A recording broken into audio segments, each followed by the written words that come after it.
Allahabad judge justice Shekhar Kumar യാദവിനെതിരെ ആരോപണങ്ങൾ വിമർശനങ്ങളൊക്കെ ശക്തമാവുകയാണ്. ശേഖർ കുമാർ യാദവിനെതിരെ അന്വേഷണം ആവശ്യപ്പെട്ട് ചീഫ് ജസ്റ്റിസിന് കത്ത് ആഭ്യന്തര അന്വേഷണം നടത്തണമെന്നാവശ്യപ്പെട്ട് campaign for judicial accountability and reforms ആണ് കത്ത് നൽകിയത്. വിശ്വ ഹിന്ദു പരിഷത്ത് ചടങ്ങിൽ പങ്കെടുത്ത് വിവാദ പരാമർശം നടത്തിയ ജഡ്ജിയാണ് ശേഖർ കുമാർ യാദവ്. ജസ്റ്റിസ് ശേഖർ കുമാർ യാദവിനെ ഇംപീച്ച് ചെയ്യണം എന്ന് കപിൽ സിബൽ ഇന്ന് ആവശ്യപ്പെട്ടു. ബി ബാലഗോപാൽ വിവരങ്ങളുമായി ചേരുന്നുണ്ട്. ബാലു, ഭരണഘടനാ വിരുദ്ധമായ പ്രസംഗം എന്നാണ് വ്യാപകമായ വിമർശനം ഉയരുന്നത്. ഇപ്പോൾ പല സംഘടനകൾ, പല നേതാക്കളൊക്കെ ഇതുമായി ബന്ധപ്പെട്ട് നിയമ സംവിധാനങ്ങളിലേക്ക് കടക്കുന്നുണ്ട്, നിയമ നടപടികളിലേക്ക് കടക്കുന്നുണ്ട്. എന്തൊക്കെയാണ് ഇവർ മുന്നോട്ട് വെക്കുന്ന ഏറ്റവും പ്രധാനപ്പെട്ട ആവശ്യങ്ങൾ, ബാലു? അതിൽ ഏറ്റവും പ്രധാനപ്പെട്ട കാര്യം, അതായത് ഏറ്റവും പുതുതായി നടന്നിരിക്കുന്ന സംഭവം, ഈ സംഭവത്തിൽ ഈ സുപ്രീം കോടതി ഇടപെടുന്നു എന്നതാണ് ഏറ്റവും പുതുതായി ലഭിക്കുന്ന വിവരം.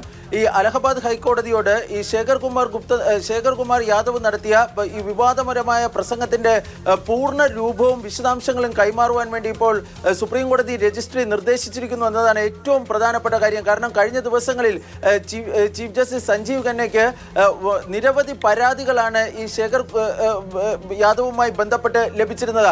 ആ പരാതികളുടെ അടിസ്ഥാനത്തിലാണ് ചീഫ് ജസ്റ്റിസിന്റെ നിർദ്ദേശാനുസരണം ഇപ്പോൾ സുപ്രീം കോടതി രജിസ്ട്രി അലഹബാദ് ഹൈക്കോടതിയോട് ഇതുമായി ബന്ധപ്പെട്ട മുഴുവൻ വിശദാംശങ്ങളും കൈമാറുവാൻ വേണ്ടി നിർദ്ദേശിച്ചിരിക്കുന്നത്. അതിൽ ഈ പ്രസംഗത്തിന്റെ പൂർണ്ണ രൂപം ഉൾപ്പെടെ കൈമാറണമെന്നാണ് ഇപ്പോൾ നിർദ്ദേശിച്ചിരിക്കുന്നതെന്നാണ് ലഭിക്കുന്ന വിവരം.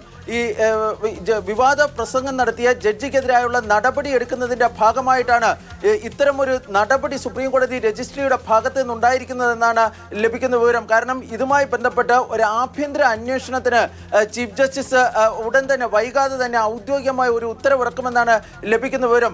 ആ സമിതി, ആഭ്യന്തര അന്വേഷണ സമിതിക്ക് പരിഗണിക്കുന്നതിന് വേണ്ടിയാണ് ഇത്തരത്തിൽ ഈ വിശദാംശങ്ങൾ സുപ്രീം കോടതി രജിസ്ട്രി അലഹബാദ് ഹൈക്കോടതിയോട് തേടിയതെന്നാണ് ലഭിക്കുന്ന വിവരം.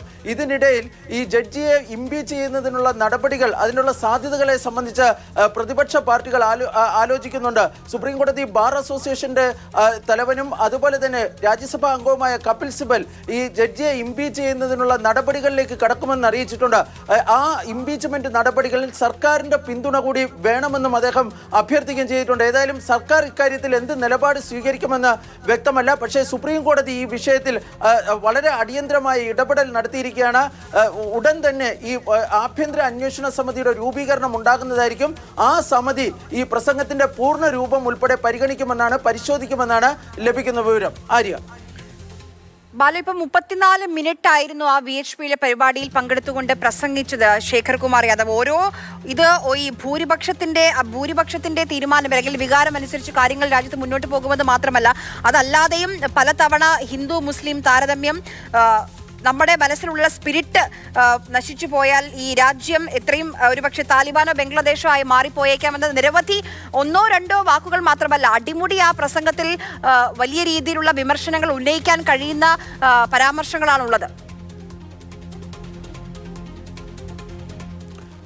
തീർച്ചയായും ആര്യ സൂചിപ്പിച്ചതുപോലെ തന്നെ വളരെ വിവാദകരമായ പരാമർശം, ഒരുപക്ഷെ ഇന്ത്യൻ ഭരണഘടനാ തത്വങ്ങളുടെ നഗ്നമായ ലംഘനം കൂടിയാണ് ആ പ്രസംഗം എന്ന ആരോപണം ഇതിനോടകം തന്നെ ഉയരുകയും ചെയ്തിട്ടുണ്ട്.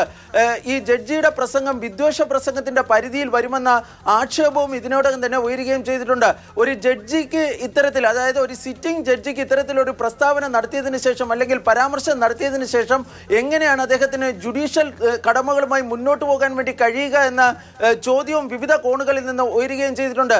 ചീഫ് ജസ്റ്റിസ് സഞ്ജീവ് ഖന്നയ്ക്ക് ഞാൻ നേരത്തെ പറഞ്ഞതുപോലെ തന്നെ നിരവധി പരാതികളാണ് ഇതുമായി ബന്ധപ്പെട്ട് ലഭിച്ചിട്ടുള്ളത്. ബൃന്ദ കരാട്ട്, അതുപോലെ തന്നെ ക്യാമ്പയിൻ ഫോർ ജുഡീഷ്യൽ അക്കൗണ്ടബിലിറ്റി തുടങ്ങി വിവിധ സംഘടനകൾ എന്നിവയൊക്കെ ചീഫ് ജസ്റ്റിസിന് ഇതുമായി ബന്ധപ്പെട്ട കത്തുകൾ നൽകുകയും ഒക്കെ ചെയ്തിട്ടുണ്ട്.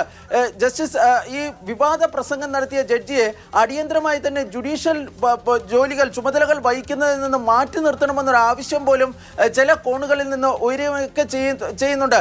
ഈ സാഹചര്യത്തിലാണ് സുപ്രീം കോടതി ഇക്കാര്യത്തിൽ ഒരു അന്വേഷണം ആരംഭിക്കുന്നതിന്റെ മുന്നോടിയായി ഇതിന്റെ വിശദാംശങ്ങൾ അലഹബാദ് ഹൈക്കോടതിയോട് തേടിയതെന്നാണ് ലഭിക്കുന്ന വിവരം. ഏതായാലും സുപ്രീം കോടതിയിൽ നിന്ന് തന്നെ, ചീഫ് ജസ്റ്റിസ് സഞ്ജീവ് ഖന്നയിൽ നിന്ന് തന്നെ ഇതുമായി ബന്ധപ്പെട്ട ചില നടപടികൾ വരും ദിവസങ്ങളിൽ ഉണ്ടാകുമെന്നാണ് കരുതപ്പെടുന്നത്.